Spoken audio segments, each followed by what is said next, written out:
The race to replace ousted House Speaker Kevin McCarthy has started heating up. Two top Republicans, Steve Scalise and Jordan, have thrown in their bids for the job. The two lawmakers are expected to be joined by several other candidates in what looks like a lengthy and messy battle to fill the post. This even as the Republicans command a majority in the House of Representatives.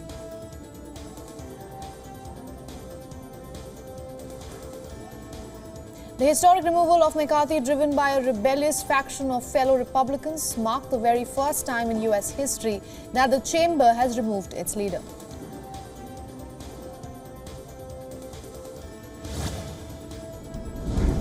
Former U.S. President Donald Trump appealed a judge's refusal to dismiss New York Attorney General's civil fraud lawsuit against him and his family business. The Attorney General claims that the staggering fraud was meant to help Trump obtain favorable terms from banks and insurers. Now, this comes as Trump is seeking the Republican presidential nomination for 2024 and has maintained a commanding lead in the race. Trump also pleaded not guilty to unrelated charges in 4 indictments, accusing him of trying to overturn the 2020 presidential election.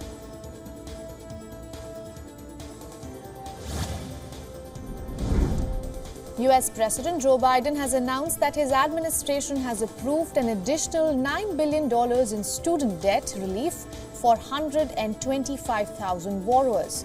Biden said that the latest announcement brought the total approved debt cancellation by his administration to $127 billion for nearly 3.6 million Americans. Now, the announcement comes just days after federal student loan payments restarted after a 3+ year pause. Though the U.S. Supreme Court struck down President Joe Biden's hallmark student loan forgiveness program, the Biden administration has continued to find other ways to provide debt relief.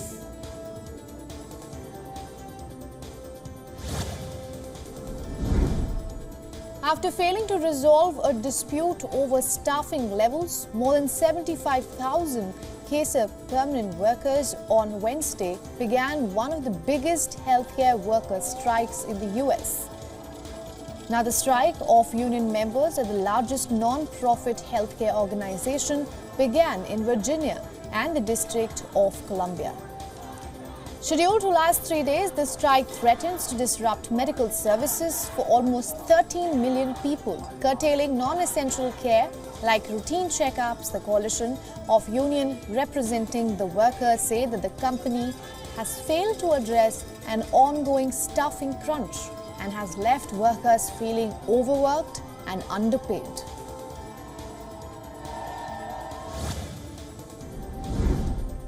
Russia claims that it has attacked Ukrainian ammunition depots and shot down Ukrainian fighters and drones over the last 24 hours.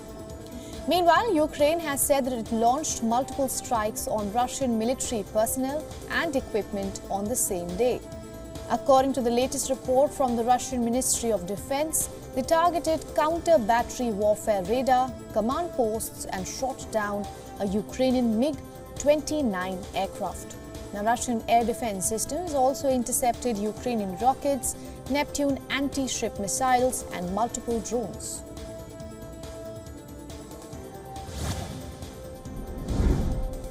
Despite the turmoil in the U.S. House of Representatives, German Chancellor Olaf Scholz is convinced that the U.S. will continue to support Ukraine. Now, this came after Scholz held talks with Bulgarian Prime Minister in Berlin. Scholz expressed that there is a clear majority among both Democrats and Republicans supporting further aid. Scholz also added that Biden has made it clear in talks that Kiev could continue to rely on the U.S. The Chancellor also commented on the cancellation by Azerbaijani president of peace talks with Armenia, now that were due to take place on Thursday.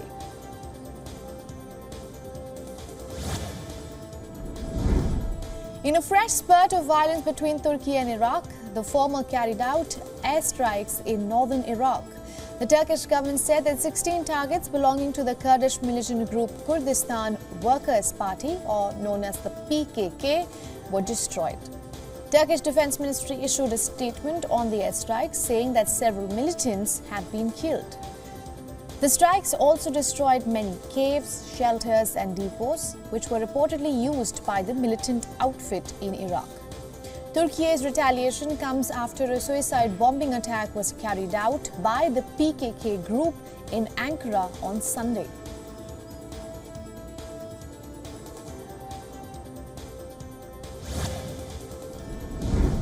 South Korea's Vice Foreign Minister met with his Japanese counterpart in Seoul. Now, this is the first vice ministerial strategic dialogue in 9 long years, following a summit between the two country leaders in March. South Korean President Yoon Suk-yeol and Japanese Prime Minister Fumio Kishida have vowed to restart the previously halted shuttle diplomacy of regular leaders' visits between the two countries. Now, the first strategic dialogue between the two countries was held back in 2005 but was halted in 2014 amid strained ties.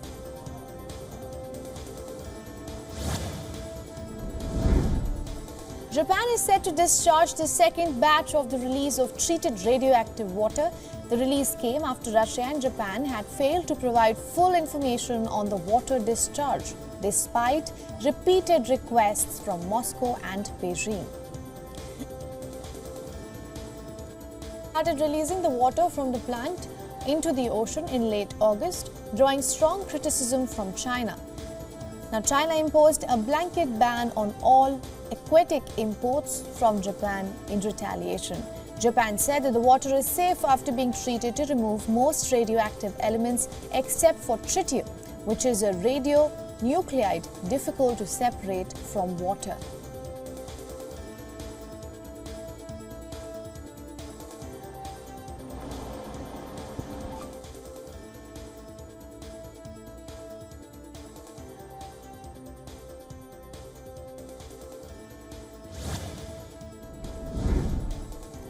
Australia's Indigenous Senator Lydia Thorpe has said that she was targeted with threats and racial abuses. Now, this comes days ahead of a referendum on whether to constitutionally recognize its Aboriginal and Torres Strait Island people. Now, Thorpe is campaigning for a quote-unquote no vote. She is calling for a treaty between the government and Indigenous people first, similar to what exists in New Zealand and Canada. Now, Prime Minister Anthony Albanese has said that he was contacted by Thorpe and responded on the first opportunity.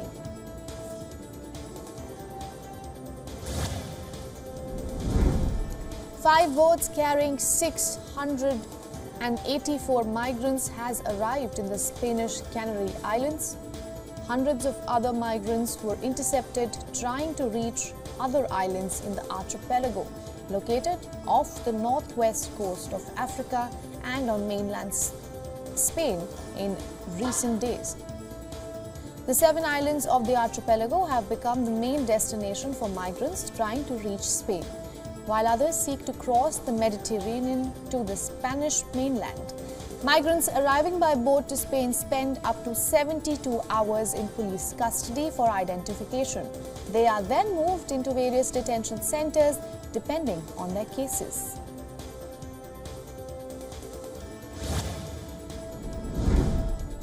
From a prison in Lima, former Peruvian president asked a court to reinstate a humanitarian pardon that was given to him in 2017 but was later overturned. The 85-year-old said that his health has deteriorated since the pardon was annulled and added that he considered himself innocent of a charge of aggravated kidnapping. And he was sentenced to jail until 2032 for corruption as well as human rights violations during the 1990s. The charges include the kidnapping of a Peruvian journalist and a business person in 1992. In December of 2017, he was granted a pardon after spending a decade in jail. However, the decision was overturned a few months later after an international court intervened on grounds of irregularities.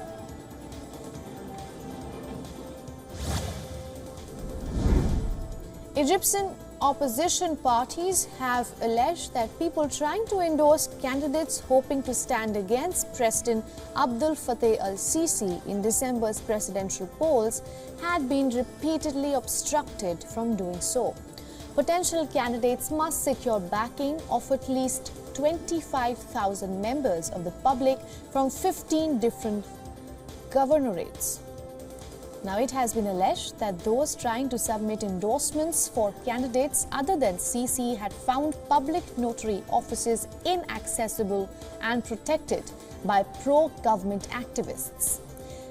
Egypt's National Election Authority said that it has investigated complaints and that such allegations are completely baseless.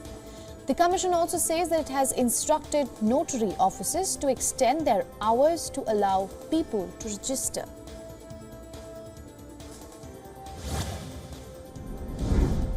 A United Nations mandated inquiry into continuing atrocities in Ethiopia faces closure. Now, this comes as the UN says that it received no motion to renew it. The European Union recently announced a $680 million aid package that it had delayed in 2021 due to the war. Now, EU said that the aid was on condition that Ethiopia would, among other things, ensure that there is accountability of the war crimes. Thousands died in a two-year conflict between the government and regional forces, which formally ended in November last year.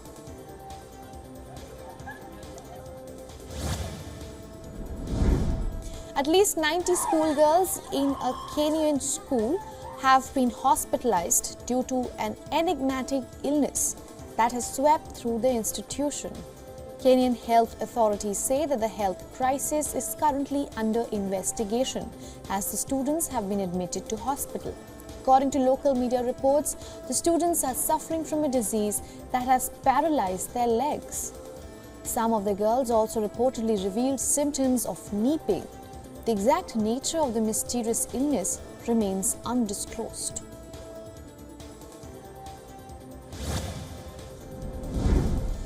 Typhoon Koinu is brushing past the far southern tip of Taiwan, bringing it torrential rains and strong winds. At least 190 have been injured so far, but no casualties have been reported. Taiwan's weather authorities said that the winds are gusting at a speed of more than 350 kilometers per hour. Koinu made landfall on Taiwan's Hengshun Peninsula as a Category 4 typhoon, with winds gusting up to 252 kilometers per hour.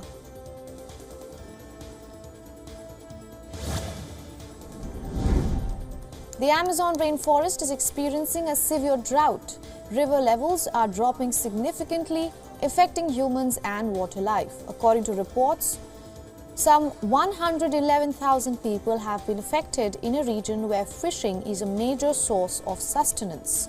Moreover, Brazil's Civil Defense Agency has warned that the drought could eventually impact up to 500,000 people in the Amazon.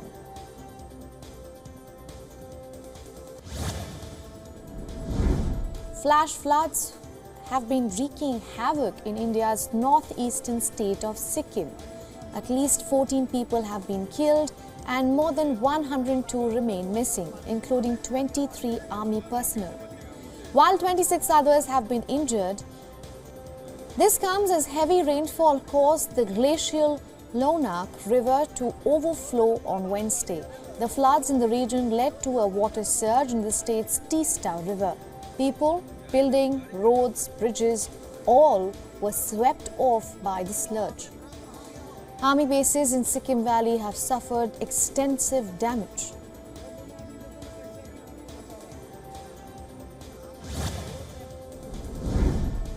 Now, this year has been the driest on record of Arizona's Phoenix. The region experienced a historic low of only 0.15 inches of rain throughout the entire monsoon season. It's the lowest rainfall ever recorded since 1895. The city of Phoenix also experienced its hottest summer this July, when temperatures reached over 43 degrees or higher for 31 days straight. In the early 1900s, Phoenix had about 5 days a year on average with 43 degrees Celsius or higher. The number is 5 times that amount now.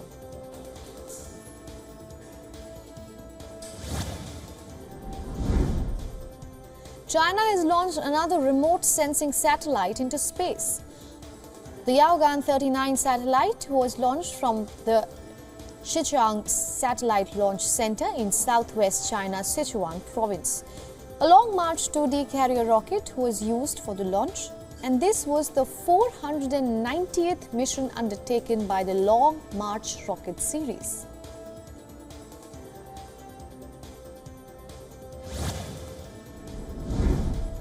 British Prime Minister Rishi Sunak announced the proposal of new law while addressing his Conservative Party at a conference in the northern English city of Manchester. The new law would ban tobacco being sold to anyone born after 1st of January 2009. He has also proposed raising the smoking age by 1 year every year so that children turning 14 this year will not be able to buy cigarettes.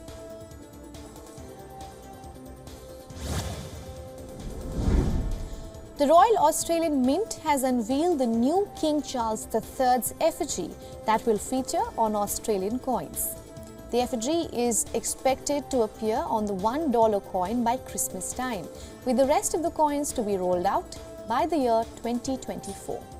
The contrast to the current coins featuring Queen Elizabeth II, King Charles III will face the left and is not depicted with a crown. This will be the first time in over 70 years that Australian coins will feature a king.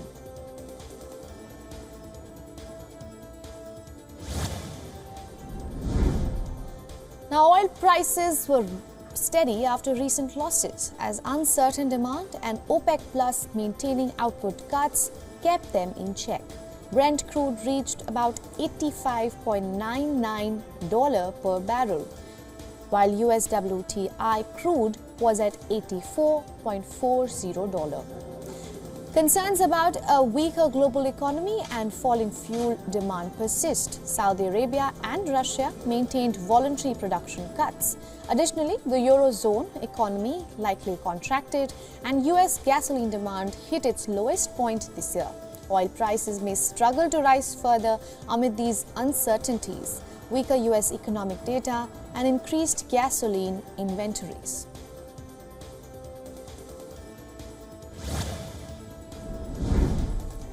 Gold held steady, possibly ending an 8th-session losing streak. The US bond yields and the dollar retreated. Spot gold was at $1,821.64 per ounce, while US gold futures rose slightly to $1,835.80. However, market strategists suggest that any moves may be short-lived pending the US non-farm payroll report and CPI data next week. US private payrolls increased less than expected in September, and Treasury yields rose sharply before falling from recent highs. The subdued dollar provided support from gold, while other precious metals like silver, platinum, and palladium faced downward pressure.